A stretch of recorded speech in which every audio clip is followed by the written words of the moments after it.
Hi, sir. Hey, so John's working on the big one. I'm on my phone now. Well, welcome to our live. We're glad you made it just in the nick of time. Yeah, it's very cool. Yeah, just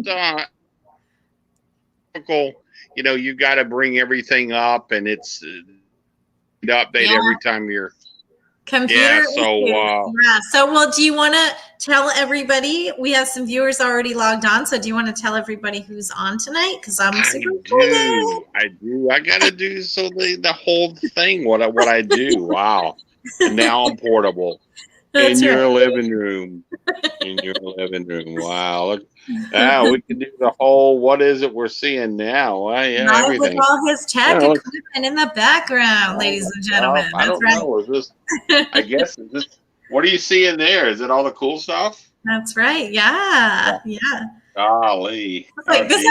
this has to be another show, Keith, where it's like tour Keith's tech room and Pack everybody it's pack like he's like gear. I spy with what's on the shelves behind you. Pack luggage, hunting, paranormal, just good guy going places. Oh my god. You Pack just gear, you cameras. just grab and go. Like whatever Yeah, adventure Keith is ready. So he the already has a drums. backpack. Just Ready, call him yeah, up and whatever, all yeah. kinds. Hey, tonight, everybody. Oh, geez, let's have Oh fun my with gosh. this.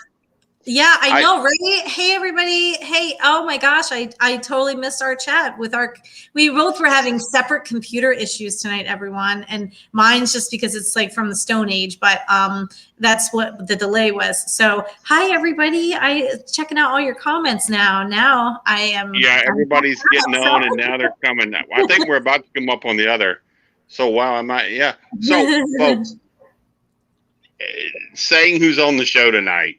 I I get happy, and then I'm like I get elated. Then I get like, wow. The two folks we have on the show tonight. Let's see, am I there? Oh, I think he's got me up. Yeah, looks like it's going. Looks like I'm about to come over. Now I'm Looks gonna like do this. you come. Oh, okay. I'm gonna kick you out, bring you in again, okay? Okay, cool. And you're back. There we go. All right. I'll turn the other one off. So, All right, so you got to do the intro. We were chatting backstage, and they're ready. We got stuff to talk about tonight. So. yeah. So wow. So how cool? Oh, that looks cool. Let's do that. Now my poor hat. Yeah. Okay. So how cool? Can you hear me? Yep. Okay. So how cool can it be tonight? This night, two people that I will tell you. We have so many people that we love, and we have people that are our friends, our posses, and then we have our inner people that are like just our brothers and our sisters. But tonight are our brothers. We have two people that so many people love, respect, admire, uh, just wow, mentor to. These two people are known with a special segment of the paranormal. Actually, it's that one segment of the most rare in the paranormal. The one thing we always say, if you don't know, back away. Well, we got those two on the show tonight. So the things you're going to get to hear, the things you're going to get to do by the tag team duo. Woo! Excitement ain't the word. That's Ladies right. and gentlemen, in the arena tonight with Keith and Kelly on this show of Talking Tech Paranormal. Literally for the millions around the paranormal world and the thousands, or maybe hundreds of people tonight listening to us. Not one, but two time. Amazing paranormal duodemonology demonologists. Ladies and gentlemen, you know Carl, you know James. Ladies and gentlemen, the people we know and all love of duodemonologies. Tonight on the show, let's go. There There you go. There you go. Like we're in a wrestling match now. Yeah, we need to take Keith on the road to introduce us everywhere. Yes. You want to be? We will rent him out as your hype man. Yeah. We'll do that. He's hype. I tell you though, but these two know. Listen, I talked to somebody 2 days ago about Carl Johnson. We were talking well over 30 minutes. And what I love, and this person was talking to me, and I love because both of us love to talk, is we said what we love about Carl is Carl will walk right up to you and tell you, "Look, brother, this is how I feel. I ain't gonna pour no little sugar on it, and this is what it is." And then if you're like, "Oh," it's like, well, I call him as I see him. It's what it is. I'm just telling you. But that's what you love about the guy, because he's going to tell you, "I totally see something, and we have something here," or I'm going to tell you, no, I'm sorry, friend. I'm not going to sit here and pat you and say, "Oh, how sweet." He's just going to call you as it is. But that's what we need, especially in doing what these guys do. It's dangerous. It's serious. And the man sitting beside him to his right, I could sit there and start crying. I'm not going to do it because I'm not going to go there. Here's a guy that I've known for years. Everybody knows my story. I lost my twin brother, and I met James in or about a time in my life where we both just had some extremes, but we met, and then we got to be friends, and then we all got to be brothers. And our friendship is what I love about James. With that being said, is James will tell you, "I love you, brother, but I'm going to tell you how I feel, and it may hurt you, but I'm telling you this because I love you." And then he just says it, and I'm like, I need that. You need that talk with James. And same thing with him, with me, is that "Hey, brother, and I got all the time in the world." So those are the people, that we love to have in this community, and friends and everything. Kelly's got to know them. Others have got to love them. But now you get to know them. Guys, you got the mic. Good evening, everybody. Well, good evening to you, everybody. We got to live up to that now. We got to be interested. I know, right? Now we got to be interested. We got to share some stories, some testimonies. Oh, we got some stories. We're gonna be the Dudley boys tonight. Where's the confetti cannons?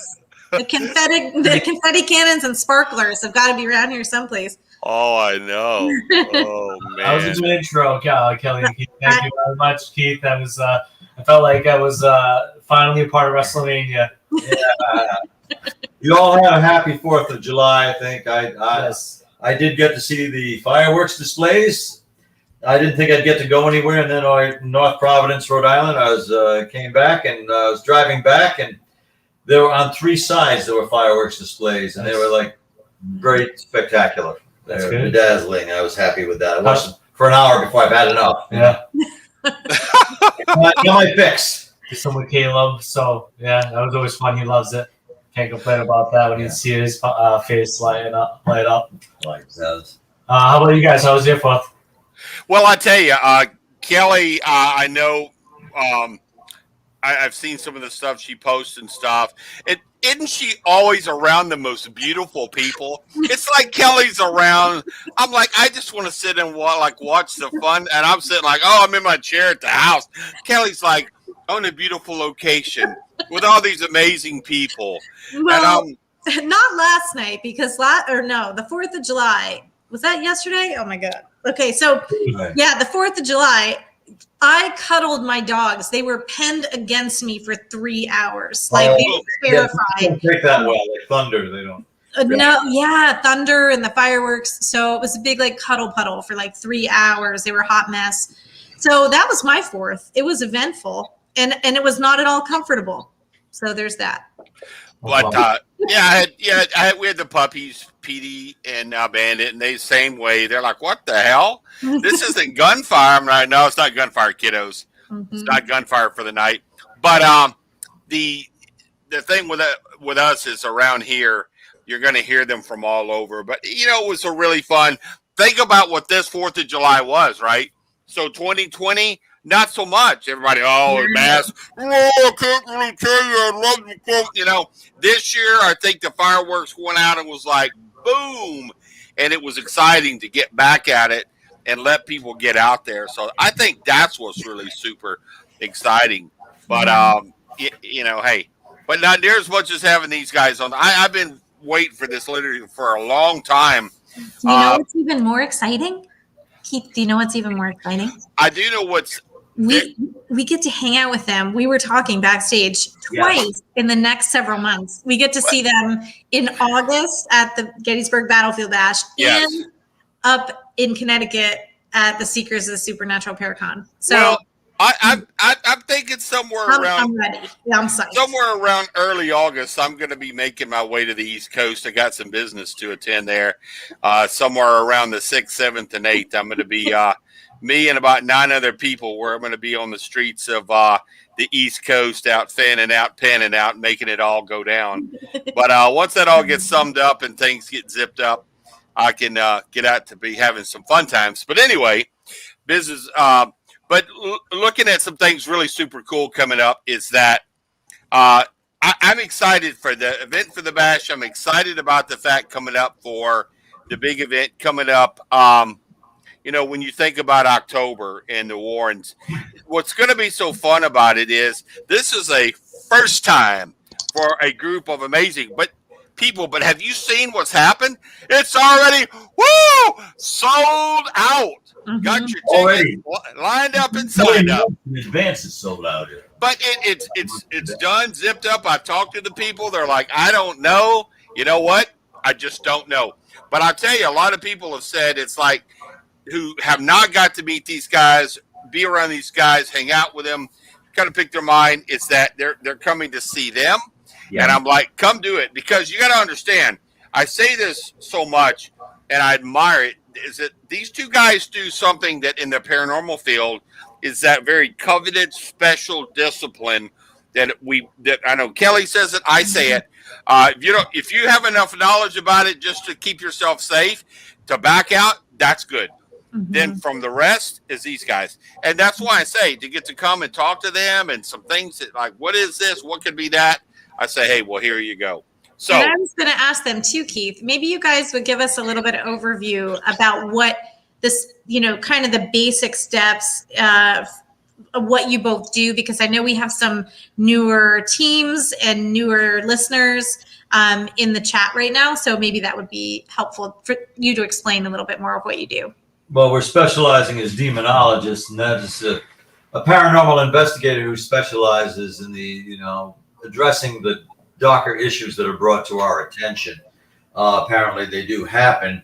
And it's when paranormal research teams encounter something they'd rather not deal with it, they think it's sinister, we try to make some sense out of it. We look for commonalities, establish some similarities to other cases we've been involved in, or see what's, what started. That's what we're trying to do, get it through the interview process, get it how the problem started, and then try to sort it out.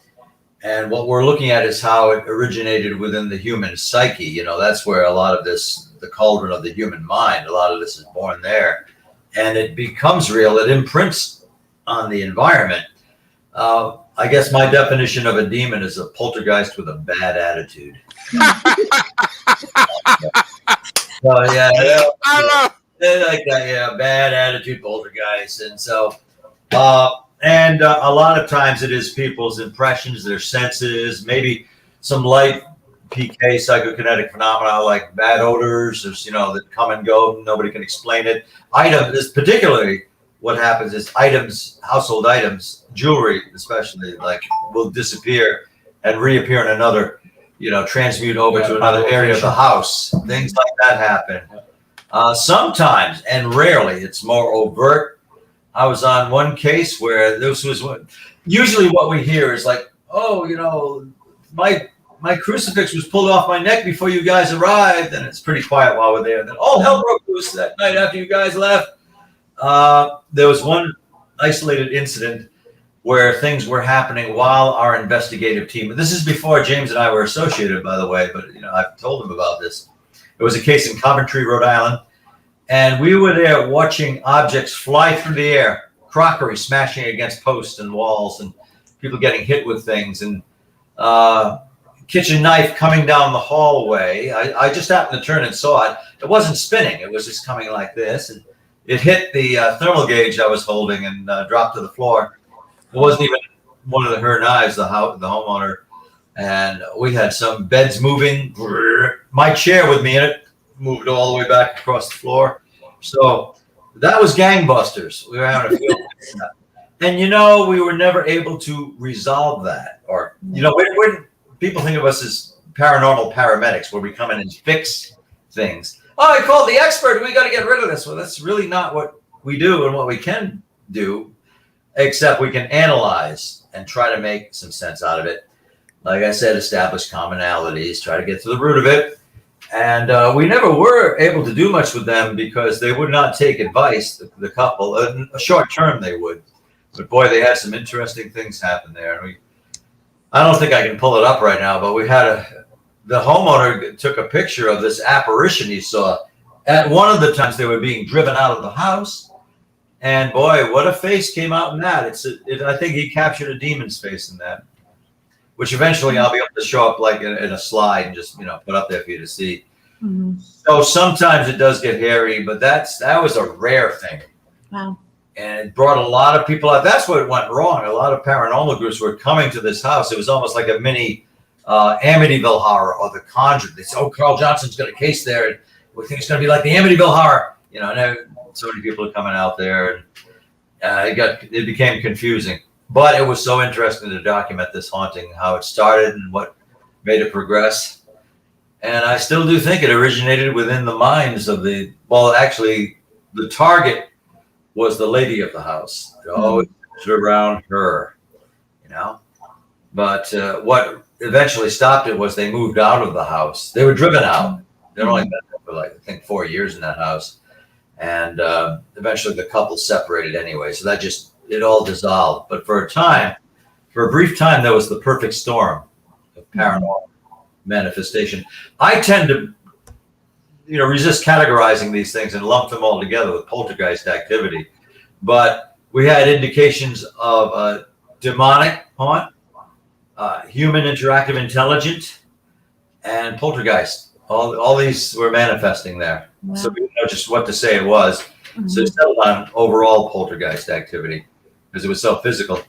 It's fascinating to see a poltergeist in action. It just, if you ever had that experience, you won't forget it. You may not want it again, but it's just something that clarifies the existence of paranormal phenomena for you. Sure. I'm almost feeling, so Carl, some of that almost leaned towards and I'm just spitballing here. Could this have been some sort of a thought form, even that it's even more than that into her mind to put it out there like on a projector, and then they see it, then they feel it, then they go, ah! Does that sound like it strikes a bell? Is it that this darker entity goes, you're going to see this, oh my God, keeps the energy going. She has it. It gets projected out to the masses to see and experience and smell and everything. And then it's just this tornadic event of the darker paranormal atmosphere. And then it achieves what it wanted, to chase them out. And then that's how dark and how powerful the demonic can be. I like the way you put that, Keith, especially when you said tornadic. It is like that because it's like a cyclone. Yeah. Building up and then expelling its energies, and then boom. Then it's quieted. Yeah, I think it does. It's parapsychological projection. There it is. Okay. Parapsychological projection, whereas actually, the mind interprets it and creates it in that sense. It harnesses the chaotic energies around that are in the ether and the structure of the house, the substrate of the house, and the foundation. It becomes a psychic battery. And then you got this thing manifesting, and it appears in a way that we can comprehend somewhat, as a demonic form. Okay, we've got a name for it. We'll call it a demon because it's very inconvenient to us. It wants to drive us out. Actually, it did drive that couple I was talking about, the Marins, their name, drove them out of their house. I don't think there's anything we could have done to stop that, but we did observe, and we helped them somewhat. Yeah. That I was with that time. I was called in as a consultant. Sure, and kind of to talk about calling in too. We have a question from Tracy, and she asked, Tracy? "What was your first encounter with a demon like for each?" Talk about, well, this is tech, so paranormal tech, so we got a tech issue right now. Well, let's talk tech. So a little bit of the then what maybe kind of but just it's your show, guys. You I got like the way you held that pose there. There you go. I think we're back. I don't know why it keeps fading in and out. Tracy has a Well, question. we'll do that. Tracy, what was your first encounter with a demon like? I don't know if I've been doing a lot of talking. You want to take that one, or I can? Or? Yeah, I think we both can answer it. I think it's a multifaceted question. We can give two answers anyway. Yeah, I think it was very interesting. It was very eye-opening. I think it came from a point in my life where I didn't even believe in God, or that spirits or ghosts existed in some way or condition. I really was dealt a hard life, and I was really for kind of disproving everything. So even when I started dabbling in the paranormal and started to have started having some sort of faith and belief in God, I still kind of did not understand and believe in the notion that demons existed. And maybe my opinion has changed currently, and it will always develop until we really come up with the conclusion of what this is or what this is not. Maybe we will never find out. But my first case was in Salem, Massachusetts. It was with a client I really can't talk about due to a psychologist bringing me involved. Yeah, it's like the paranormal HIPAA. Yeah, and. We gotta abide by that. No, well, in some cases you can. It really depends. If I brought an outside consultant in, then maybe I'm more privy to talk about it, especially if the client is willing. But if I am brought in by a medical professional, then there are situations within HIPAA that I cannot break, because that is a personal situation and a consultation situation, and unfortunately that is one of them. But I was brought in by the psychologist, and usually I seek the outside source. I believe, in analyzing a situation. In my youth, I was more direct, saying this is more spiritual than maybe more so than mine. And I've started adapting myself over time. I think Carl is talking through transition, especially as long as he has done this. He probably has had a different of opinions throughout his transitions, and still he has many theories that are developing. So, but when you are sought out by a medical professional, and usually, like I said, you seek them out, it's really daunting, because it comes to the fact that, what is going on here? If they cannot qualify anything in the DSM-5 directly to the main cause. This person, yes, they have psychological issues, some sort of disorder, but this is not the root cause of what is causing this person to have their episodes, to go in this trance-like state, and to have these violent episodes and lash out and say these things and speak in other languages, which is possible. Some people can adapt and learn languages very fast, especially if their mind is in a certain state, different personality. Accelerated state of awareness, maybe. So it's always possible, but the things that I experienced that night was never anything I experienced before. Like I stepped on that property. It was an apartment complex, and when I started getting closer to their apartment, which was on the ground level, I started feeling unwavering. There was, of course, prior activity to this, to my involvement, and there were the recordings. There was personal experiences with people experiencing someone getting pulled into a closet by a dark arm. And when I was involved, like I said, going on to this property, going to that apartment, I felt unwavering. I felt wavering. I fought the fight or flight. I felt like I shouldn't be there.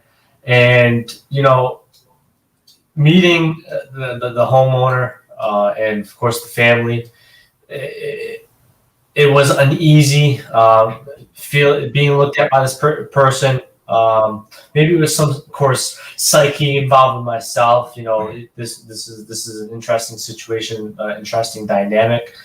But the things that occurred, like the transfiguration of the face, the rapid changes in language, which is possible.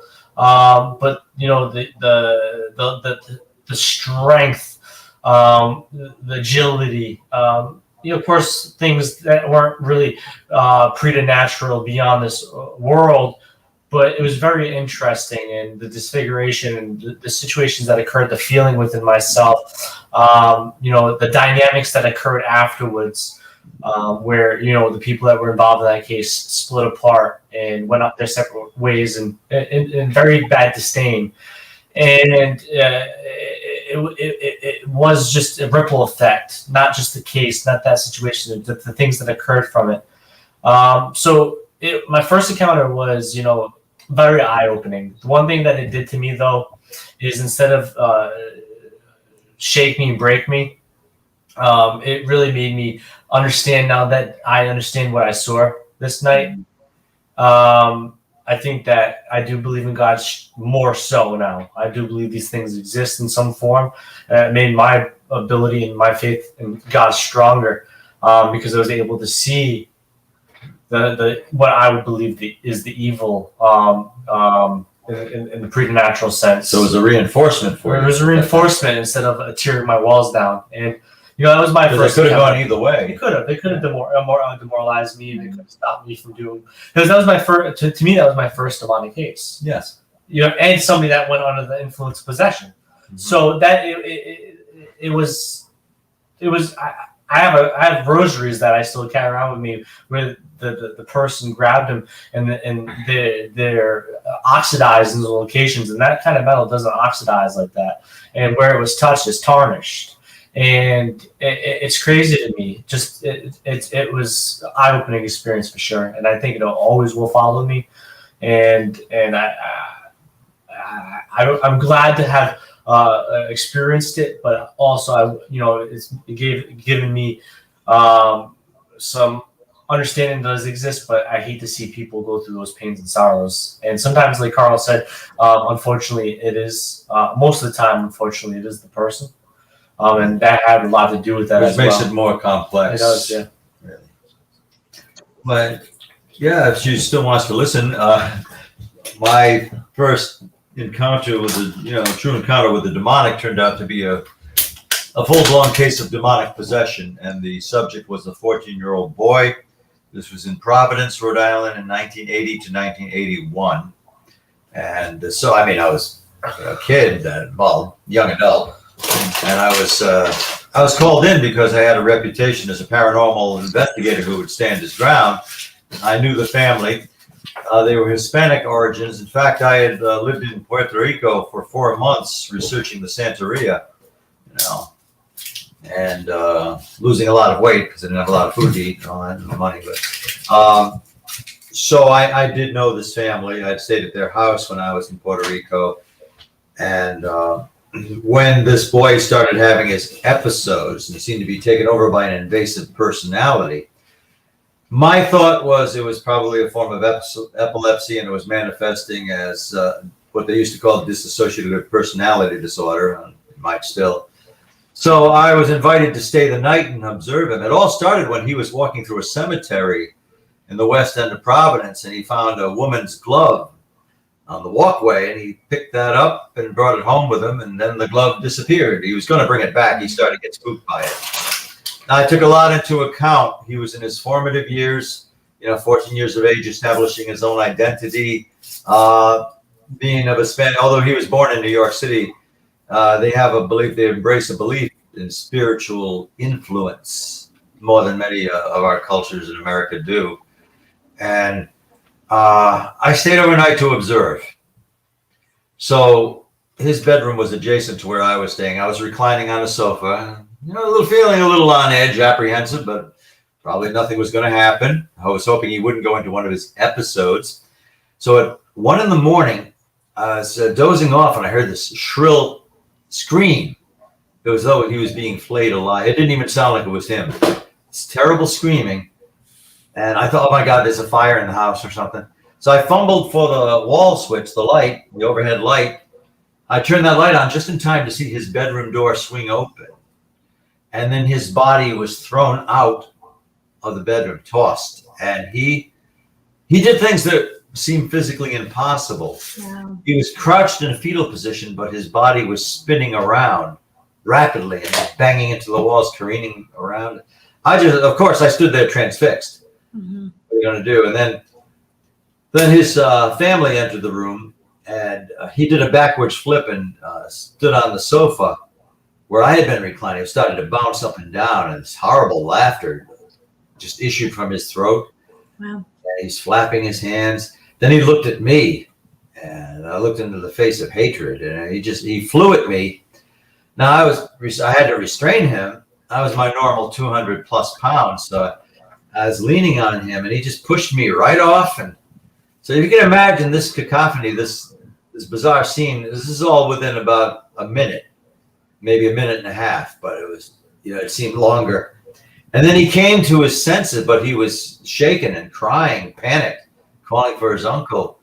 So under my advisement, we arranged an expulsion, which is a form of minor exorcism, not as formalized as, the Ritualis Romanus. And when it started, I think it was on a Friday evening, and we were chanting prayers, and there was a makeshift altar was set up, and there was a clergy person there.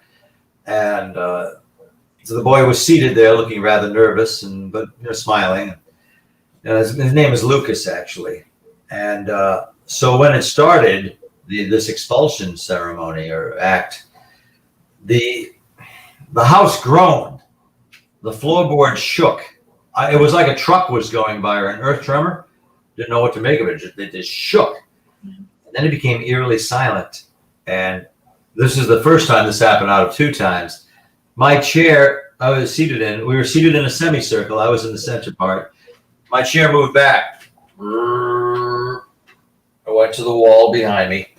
I don't know why that was just me. And this boy fell to the floor, and the personality took over him.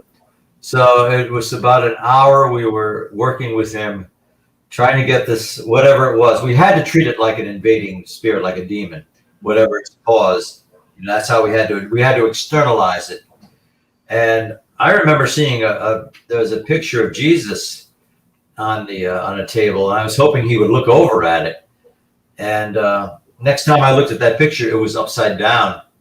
So with me standing next to it, it must have flipped itself silently, and it was upside down. So when it reached its climax, well, I felt that I was being taken over at one point. I was described this to James. It felt like something grabbing the back of my head like fingers. And I felt this onrush of tension and emotion that just wasn't mine. It was rage and panic. I don't know why I'm feeling this. It wanted me to jump out the window, I thought. So I just concentrated on my own sense of self, and it left me. It seemed to go into a young woman in the next room, because she fell down and started pulling out her hair. So the boy was advancing at me, and I just held up my hand and said, "Stop." And he stopped. And I put my hands on his shoulders. Now, I just wanted to get back to my parents' house, a few towns away. This was in Providence. I wanted to go back to North Scituate. I knew there was food in the refrigerator. I just wanted to get into the little yellow Datsun and drive back. I don't belong here. I don't know what these people think I can do for them, but it was successful. That was actually successful. I was not optimistic about it, but it seemed to leave him after that. Now, this expulsion was actually a fundamental psychodrama. I realized that. But a lot of strange things were happening. But when you get people together and there's that kind of frenzy going on and they're all believers, things do happen. Yeah. Things do happen. And that was a success story. Yeah. See, mine wasn't a success story, but I think one of the things that Carl had brought up, especially talking about how a lot of it is the human mind, basically a term that is used in psychology is the term shared hallucination. And it could be used in medicine as well, for medical doctors, like people that have too much spore interaction, right? Black mold. They are said to have hallucinations, and if people are present in the same location, they're able to have a shared hallucination. Psychedelics, people who do that kind of stuff, and people, famous people like Aleister Crowley and Manson, they took drugs. They took many drugs to many have drugs, their many shared psychotropic experiences. drugs. Yeah. They had to have their shared experiences, but a lot, and also the same response. That's a shared hallucination. So if you have somebody that is in the same presence dealing with that activity, like if it's internalized and then they externalize it like a projector, people can deal with that and be a part of that reality because they share within that hallucination. They start feeding into it. They become a part of that circle, and it's crazy how it happens. I think that is more eye opening than the possibility of there being spirits and ghosts sometimes. Like just what we're able to do to our own selves and our senses and confusing them. It's pretty interesting. But that doesn't denote the fact that discount it. No. That doesn't discount things do exist. And both Carl and I have experienced that. But what the human mind's capable of sometimes is it explodes your mind sometimes. You know what I'm saying? Yes. Now, when James refers to hallucination, he doesn't mean necessarily delusion or illusion. Right. Whatever it's real when it's happening. Mm-hmm. Absolutely. Just a more mundane view of it, an analytic approach. However much you can. Right. We have a really. Oh, I'm sorry, Kelly. No, go ahead, Keith. Go ahead. I see this something. Speaking of, right along with this, how cool is this? We have a question that's kind of tagging into the entire things that are going on in the universe and people and how it's been receptive. The COVID thing hurt a lot of people, and a lot of people died, and there was a darkness over the planet, basically. And so my dear friend, Robin Kell asked, do you think that demons are more active since the COVID thing happened? In a sense, I think yes. I think because it did bring that tension and darkness, there was a plague that was visited upon planet Earth, and a lot has sprung forth because of that. People became more introspective and isolated, and gave more room for thought, and a lot of tragedy too. So it's like begets like, and a tragic situation. So I think so. Yeah. I mean, how much I really don't know, but in what I've heard from people and being contacted for consultations, I do tend to think that, there has been an increase. Whether it's global or not, I don't know. Not all cultures share that specific belief in demons in the Western interpretation, but all cultures do have belief in wicked spirits. Yeah. Mm-hmm. That's a good question. I think yes, in some form it has, like Carl said, a new thought theory of laws of attraction. If people are intended on negative thought, they bring that negative thought in. They think the world's going to end. To them, it's going to end.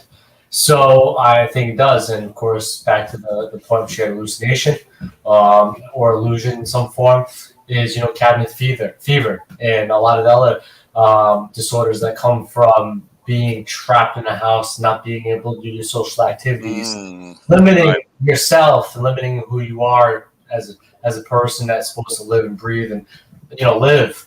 So I think a lot of people get trapped in their negative emotions and project that, and then of course people start to dabble in things that maybe they're bi-curious in, and that leads them down a dark path. It's always possible, and when I mean lead down, I'm not saying like doing curses and spells and doing black magic. Sometimes, of course, dabbling in the occult can lead to those paths, but they doubt themselves. They go down a deep, dark tunnel of seeking who they are not anymore, which can lead to the demonic to bring its presence forth. Wow.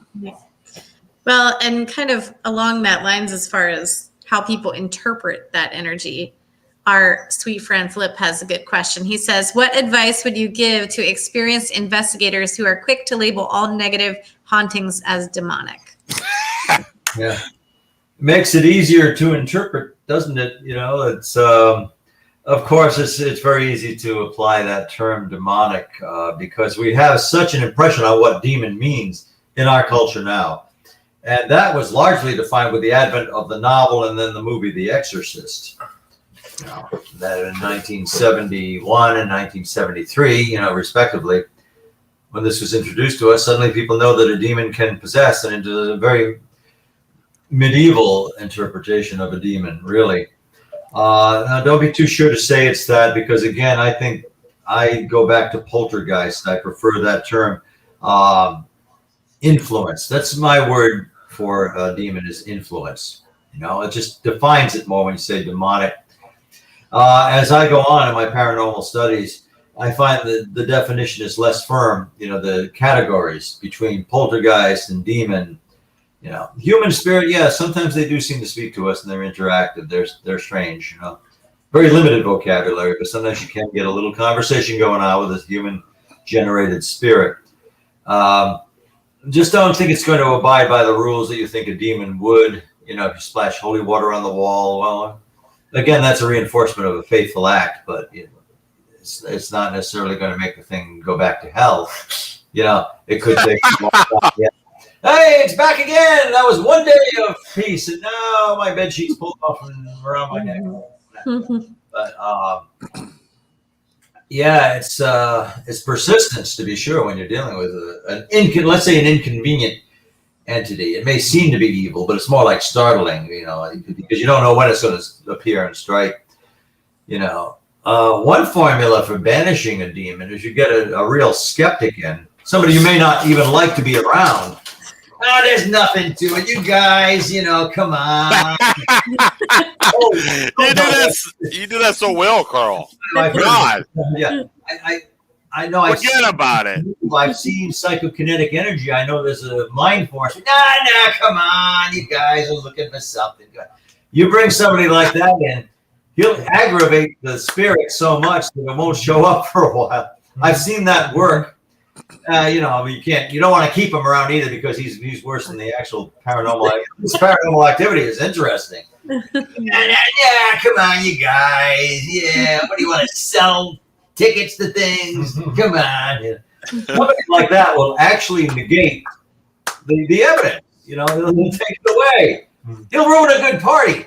And I'll tell you, a lot of clients we have, they don't want the paranormal activity to go away. They want it to be harnessed. They want it to be entertaining, but harmless. You know, no, well, we don't want it to do that. Don't take away all the spirits, just the bad ones. And it doesn't work that way. But you know, you get somebody like that, and they're going to spoil your party, at least for a while. Yeah. You know. To be honest, you know, on a tech aspect of it, you know, tech has to do with calculations and all that, and Carl and I are, of course, more his illustrious career, but you know, with nearly almost 60 plus years combined, we've really only dealt with maybe 10 cases together, like not working together, all collectively, 10 cases that we really thought were to the level of possession or being quantified as a demon, you know, and of course that. Like you said, that as you keep going, that line kind of dissolves and it starts to bleed more together. But those are more horrific cases of if we tell all these experiences, these testimonies, then it really does sound like they're demonic entities out there. It leans toward that. So if you combine James' experience with my years of experience and my brother Keith, an equal amount, you got one really old investigator. Yeah, you got a investigator there and been around for 150 years or something like that. You know? But that's an interesting point, though. So it's also different perspectives as well, because his brother Keith is also more. I'm glad you brought that into play. He's much more cautious. He doesn't speak to spirit. He believes that it is a facade, that it is like a smoke and mirrors, and that it will. Be a demon, in fact, trying to play its ploys and trying to you allow it the invitation to occur for it to come into your presence. So like that's his thought pattern. So there are people that have that perspective. They might necessarily not be wrong, but Carl and I look at it a different way. And there are other demonologists, and of course other paranormal investigators, and other people of many different backgrounds that have a different opinion on demons. But yeah, my brother is more Adam West as Bruce Wayne and Batman. Now Citizens. You know, if you remember the Batman series in the 1960s. yes. No, Citizens here. Pow. Yeah. Does Tracy have another question? Tracy does have another She's question. tearing them up tonight. She has great questions, This Tracy. Tracy girl. She says, what is a common thing that happens that makes you aware a demon is surfacing, like temperature, quietness, etc.? The first thing is a very ominous sensation. It's a subjective experience, but people, especially if they're all sensitive to their environment, people go into an abode, residence, and suddenly, I don't feel right here. This is something. Now, there's so much to take into account. Is there radon emissions? Is, like black mold? But people get this, like, I just don't feel right about this place. I think that's the initial thing. And what she cites there, temperature fluctuations and, things like that. You get a sense about it. And animals do, too. Mm-hmm. The pets will, shiver and growl and not go, or hiss and not want to go in certain areas of that house, and it's inexplicable why they react that way. And the people, the investigating team or the residents are feeling that too. That lets you know that there's something with a personality around it. That's how it's reacting. That's its programming. That's how it will behave. So that it's that omnipresent sense in that environment that something's wrong. And then you get foul odors that come and go, but I don't know what that smells like, rotting flesh or something. And then it comes and goes, and you don't know why.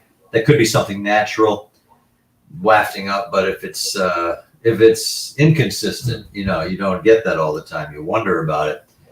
Things like that, and it's basically getting the accounts of the people you're trying to help them sort it out. And if they say that they are seeing something moving through, and usually when they see it, almost invariably it's a shadow form, a shadow person, and shadow persons are real. They're just ephemeral and hard to track down, and your eyes play tricks on you too. But when people have what we would consider demonic haunt, they got the shadow persons moving around. And to hit the tech aspect of it, because he really hit on the talk, I really do believe a lot of it is that feeling, the change in the atmosphere, the barometric pressure, a lot of the things that change within that environment. But you also got to remember too, is if you are in a location on the tech spectrum of things, if you are using devices such as temperature gauges or EMF meters, you have to understand the statistic change in when you're introducing yourself to an environment, and temp changes as well, because we create static electricity. So if an environment is 65 and you're 99 degrees, you walk into a location at 66, you create static electricity buildup. That's what occurs when there's two temperature changes in an environment. So you got to remember that. So when you're investigating and you are checking temperatures or EMF, you have to make sure that you are looking at the right spectrum of number to qualify. It would be huge temperature drops in a sudden sense that and it would stay that and linger like that as long as the presence supposedly would be in your presence. It wouldn't just drop slowly, because what could happen is that's when the body temperature and the room temperature is adjusting. So sounds like you got a mini thunderstorm brewing there. Basically, well, you can do. That's why you get condensation if you don't wrap your ductwork and stuff, because the metal sweats, right? But yes, you got to look at those things on the tech spectrum. So you can use tools to help kind of look at a situation where you're involved in it. But you also got to understand the true numbers to it as well. Sure. Robin Kale. Yeah, go ahead, Keith. So I love Robin. I actually talked with her earlier today. She's a sweetheart, and let me tell you, interesting things there. But she does speak of the fact do you find that the either mental problems are more open for the demonic? Are they? Is it that they're kind of receptive to more? Okay, come in.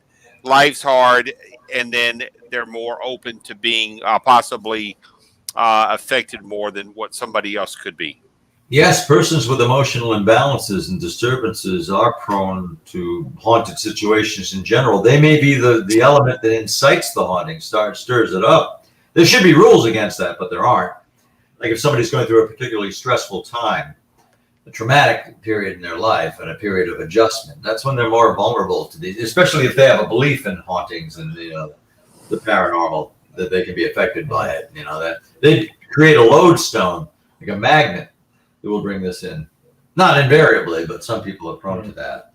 Wow. And that's what we try to do, like what's messed up in your past? What, subtly, last day, what's happened in your past? Is there some seriously unresolved conflict? No, I don't think so. Yes, there must be. Now, come on. What went wrong? What went wrong with you sometime? I know you're resisting. Just let it come out. You're among friends. Oh, I don't know. I should think about it. Come on, you were traumatized. Don't tell me you had a perfect childhood. I didn't. I mean, no. You know that you're all great. Okay. I'm finding out that tonight that Carl is even more funny than what I know of him in person. The guy is really, people say, he's kind of serious. But I said, let me tell you what, that guy, he just has a type of humor about him. It's a type. It's typed. It can be typed. Yeah. It's a typed and tagged. And the first time I met him was at the event with James at the Payne House. Yeah. I had never met Carl. And then James had said, I got some special people coming. And it was one of several, but Carl was there. And he goes, hi, I'm Carl. You must be Keith. And I said, yeah, I'm that guy. But they dropped all the charges, so I'm a free man. And I think he kind of laughed. But after that, he's hilarious. But I probably had to act serious. But, well, Ken DaCosta was there, so I had to be real. Yeah, Ken was there. Yeah. But I want to get back to that question. It's not necessarily mental. Go ahead, James. Yeah. It's an introductory into another kind of same kind of thing. It's not a mental problem, but it's a human mind situation, right? I think one of the craziest things is a lot of people don't know. If you don't know, if some people they do know, a lot of people do actually know, is that Carl was the first investigator in the Harrisville house, which of course became the Conjuring movie. He was the first investigator with his brother and case manager Donna Neufeld in 1973. But relating to the mental problems or the human mind in general is the equation of adolescence, right? And poltergeist is when the human mind is changed and the physical body is changing. That is when it is a big introductory period to these phenomena.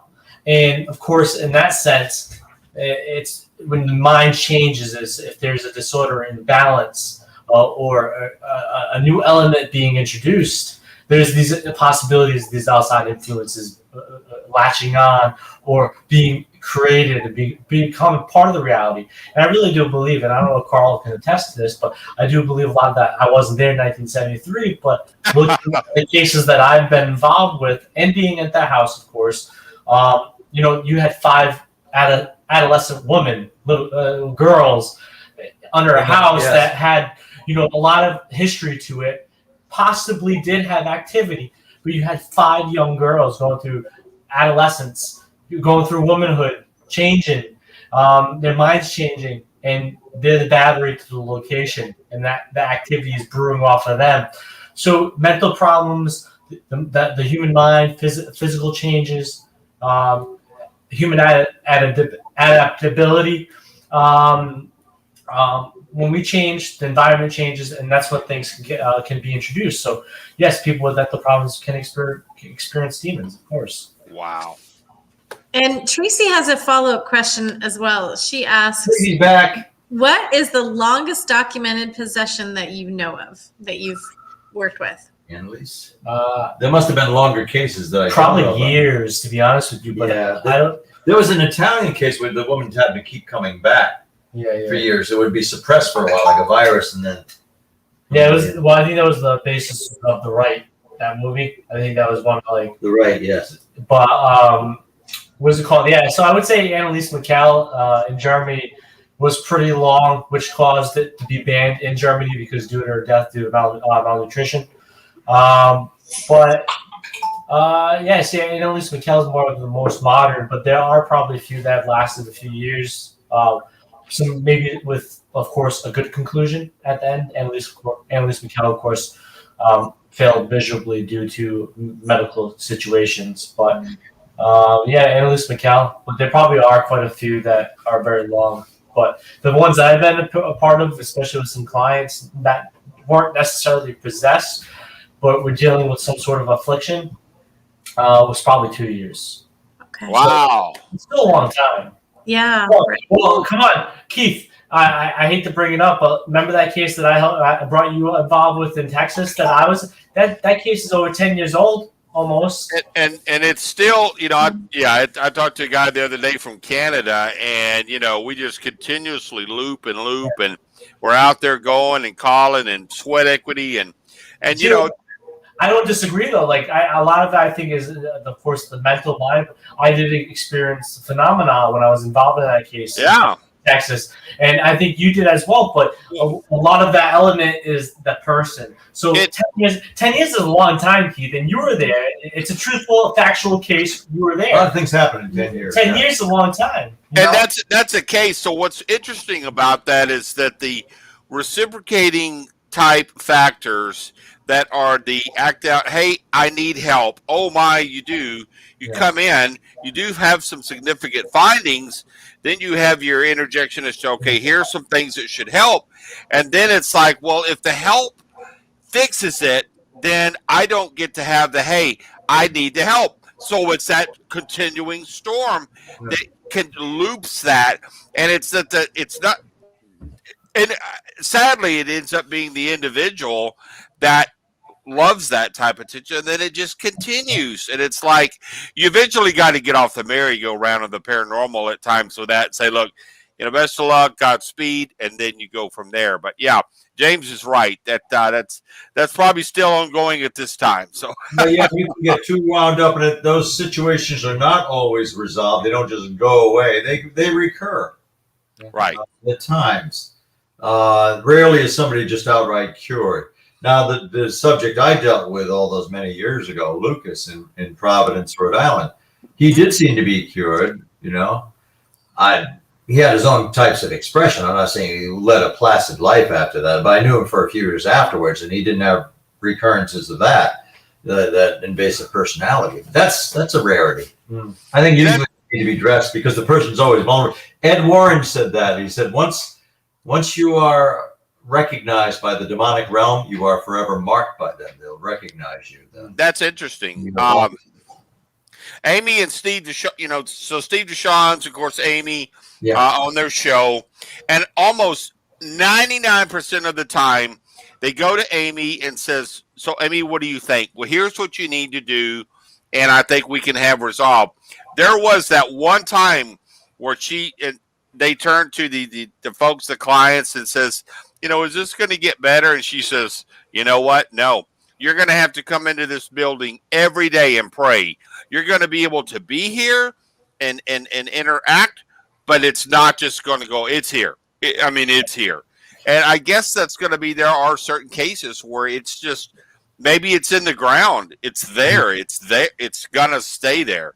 And you could just, we're kind of on their time, not necessarily our time.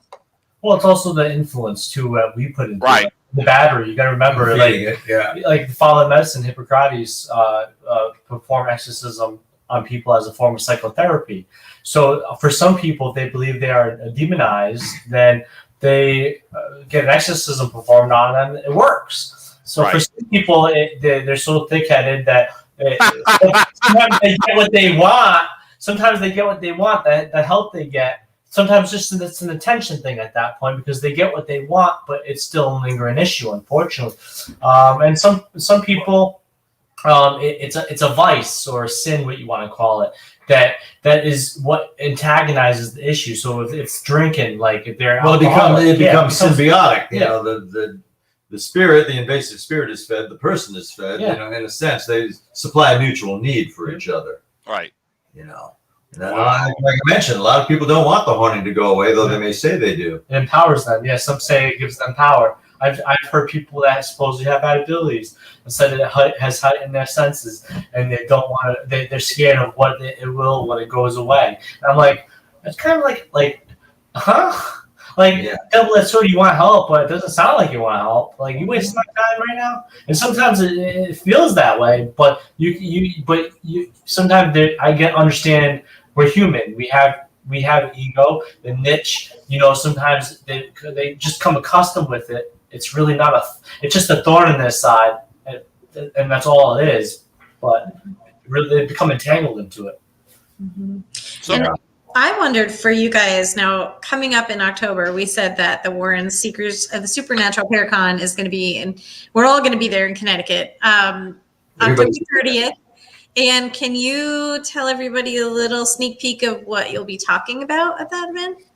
Yes, there's going to be a panel of demonologists speaking. Okay. And like, I almost want to have some kind of different title, but there is no, he deals with the influences. It just doesn't have the same ring. So it does serve a purpose that we are called demonologists. We have to define what that means. No, we don't summon them. We don't necessarily battle them all the time, but, we research them, what are called demons. So there's going to be a demonology panel there. There are going to be many clips and recordings of Ed and Lorraine being interviewed and in action, some clips from their lectures. And I got to say, in that movie, The Conjuring, which is widely inaccurate, of course, fictionalized, but there are some scenes that hit home and made me very nostalgic when I saw them, because I knew Ed and Lorraine well. I lectured with Ed and Lorraine. Ed and Lorraine Warren had dinner at my parents' house. Oh, that was so nice. That is a good memory of Ed and Lorraine, because my father, Leonard, he was funny like me. And, I remember Ed Warren with a mouthful of cream corn. He said, "What's that you say, Len?" And my mother and Lorraine hit it off like old friends. Nice memory of them.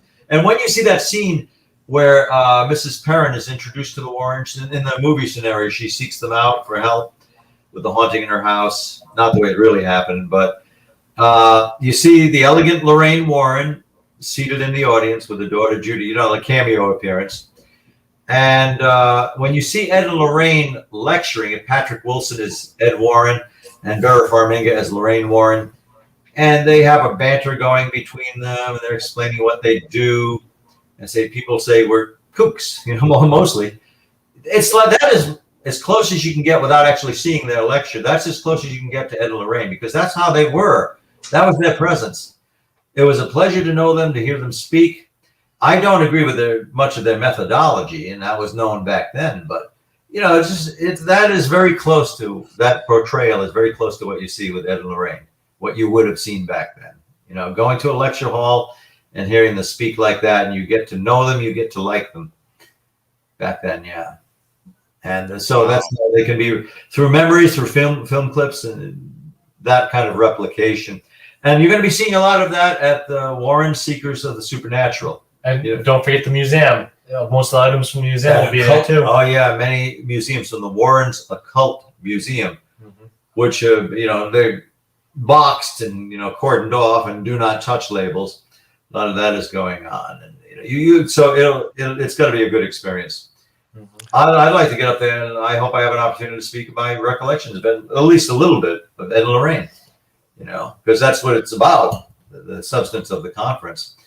I'm really looking forward to that demonology panel. What that is really going to entail, it might depend on the questions that are presented to us, but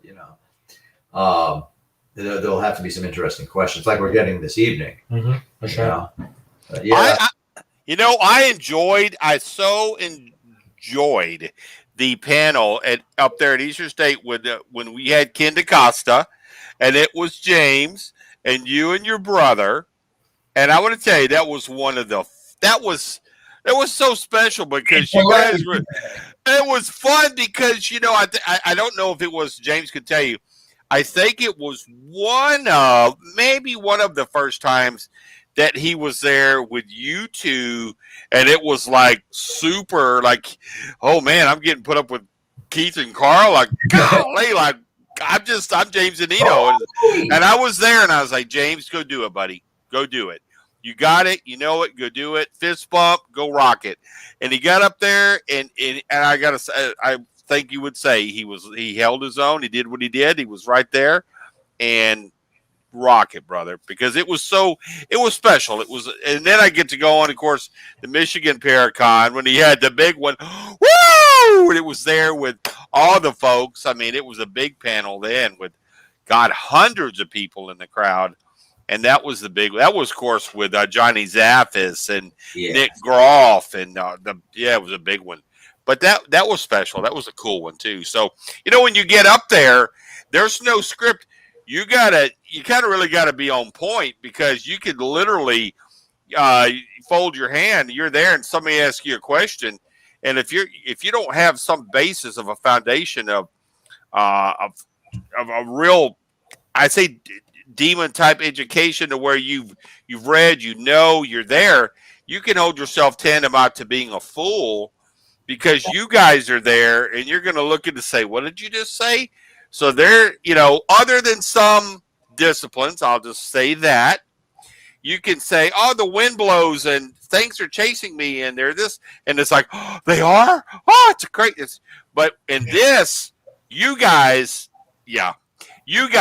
are like right there, and you have somebody do that, and you're going to say, dude, that's not what happened. So that's the one thing that I have real respect with demonology, is that you got to be educated. You got to your studies, and then being mentored and go through years of getting to be where people are like, wow.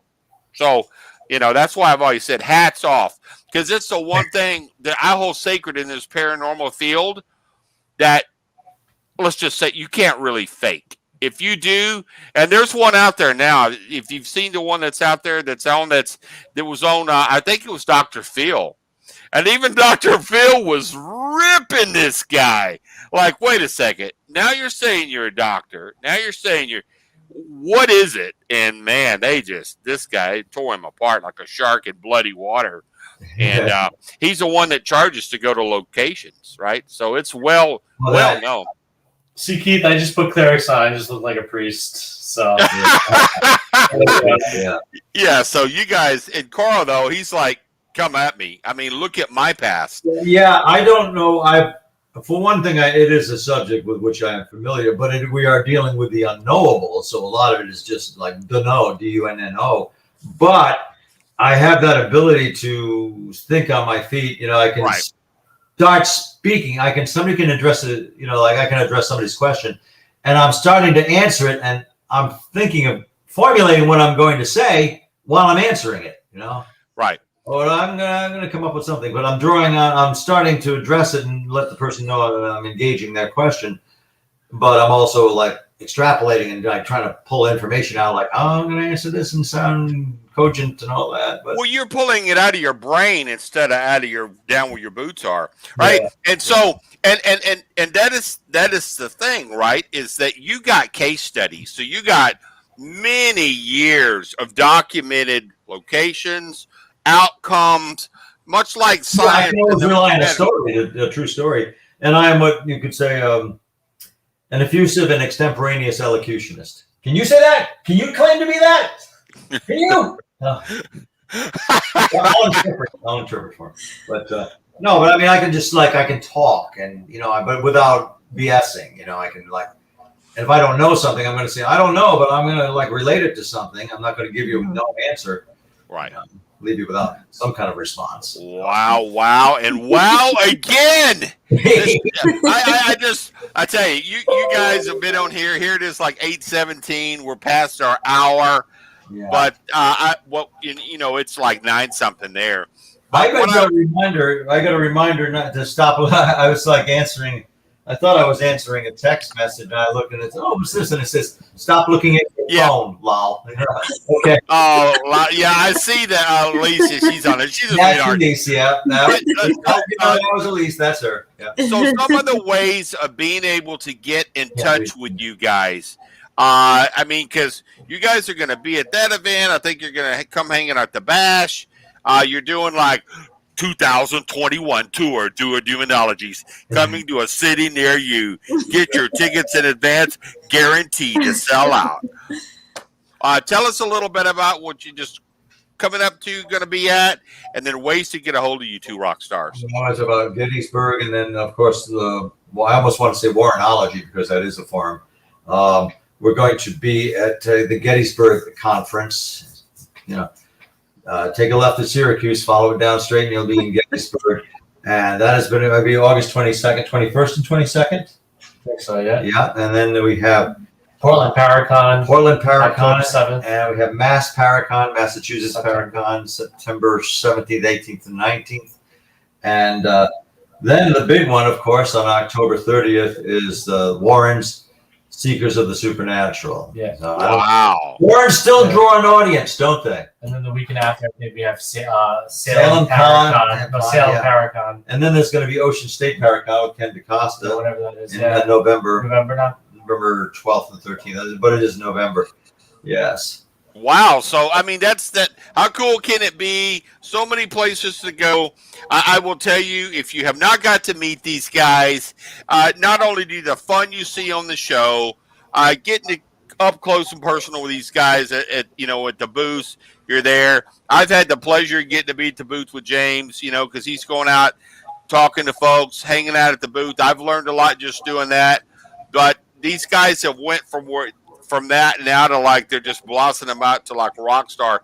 They were opening act years ago, and now they're like the headliners. So I mean, literally, look at it. Look where they've come. So I mean, it's so cool because they stand by what they say. Oh yeah, ghost hunting when I was 16 years old was not popular then. The Gothic soap opera Dark Shadows was on. That was very popular. But when it hits your hometown, I'll tell you the truth. I used to walk down Main Street in the North Situate Village in Rhode Island. I would see shutters close and your blinds go down because they knew I was into like looking for ghosts. So that's what it was back then. It was looking for ghosts. That came into its own. And even the Warrens used to meet with a lot of resistance back in those days. I've heard them get heckled, and almost booed off a stage, but Ed held his own. They were treated very poorly in some forums, some places, but they did become very well established, of course, but it wasn't always the right thing to do. And I've seen it evolve over the time. And then it became popular with the advent of, and then Ghost Hunters, the television show. And I was on the first 2 seasons of that. And then I left of my own volition, but it was a fascinating time. And so that's how then it became popular paranormal. Then it was okay. Yeah. And it has with the both of you being on some things and being on some shows and super cool stuff. So, wow. Well, Kelly, I'll tell you, wow, the Power Hour. Woo! The 2 rock stars.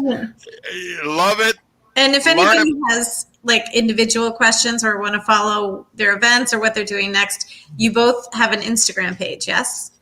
I don't have Instagram now, but I'm going to be getting it soon. I've gone off and on, and now off again Instagram. But you have you had a duo Daemonologie. Well, we do have that. You can attack. You can get in touch with us Instagram, duo Daemonologie, or through Facebook. Even though James is not currently on Facebook, and I am, I can't surrender my Facebook yet. So Facebook, you can find us. And on Facebook, I'm probably the only Carl L. Johnson in the state of Rhode Island who's a demonologist. I'm betting on that. Yeah. Don't take a left turn and go to Keith Johnson's page. No, you don't. Take a right. Get down to duo. Yeah, avoided a crash. Well, do you guys have a minute or two to wait backstage while we wrap up? Yeah, we certainly can. And demonology.org is our website. Yeah, very simple. Perfect. Thank you so much. It was so awesome. We could. Oh wow, God, cool. All right, we'll see you in just a second. Okay. Oh, so cool. So cool. Interrupted by Tracy said, I see a wagging tail. And I said, yes, you do. Yeah, the puppies. Fireworks going off around here. So both dogs. Yeah, and then I got to thinking, I saw that as kind of a cue. They may be needing to go out or who knows. But, that's the thing about with these two. And we could have just kept on and people are there. But, respecting time. I mean, it's like almost like 9:30 there. Right. But I will tell you, These two, if you get to meet and greet them at the going out to these events, go do it. They're really super great guys, and you can learn a lot. And then both of them have a lot that they bring to the table. But literally, go to these events, meet them, pick their mind, and I will tell you, between the two of them, if they don't have the answers, which they probably will, they'll find somebody who does. But what a show! Truly, like, I could just listen to their stories. I mean, the sorts of things that they've experienced, and these are two people that I know from any team or client or anyone who's ever experienced anything of that may verge on this sort of negative energy. I always pass along their names because they are two people that I trust to give good information to. And granted, we just kind of could skim over it in our hour tonight, but truly they have done some amazing things and have miraculous experiences. So if you do get to come to either Paracon or event, see them talk, they have lots of really interesting and intriguing and enlightening things to say. So make sure that you keep following them for sure. And we saw all of our peeps in the show. I mean, Robin, of course, Tracy, Flip's there, who he's actually the third person for the show with us. Yeah, golly, oh my, yeah, like Tasha, John, Felicia, and John McGinnis. Yeah. John. I got to call and check on our buddy Bob. Where's Bob tonight? He's Courtney's in the house. She's a sweetheart. Just like Tracy. Yeah, so many sweet, great, really cool thank people. Thank you all so much for tuning in. Love and light listeners, people out there doing a thing. We love it. You share the show. And we try to make these shows amazing because you guys are the ones that are out there listening. We're just the ones kind of doing the talking, but we love it. So, going to be seeing you guys soon out on the road. Trust me with that. And, hey, thanks for tuning in tonight. And we'll see you in 2 weeks. 2 weeks. 2 weeks.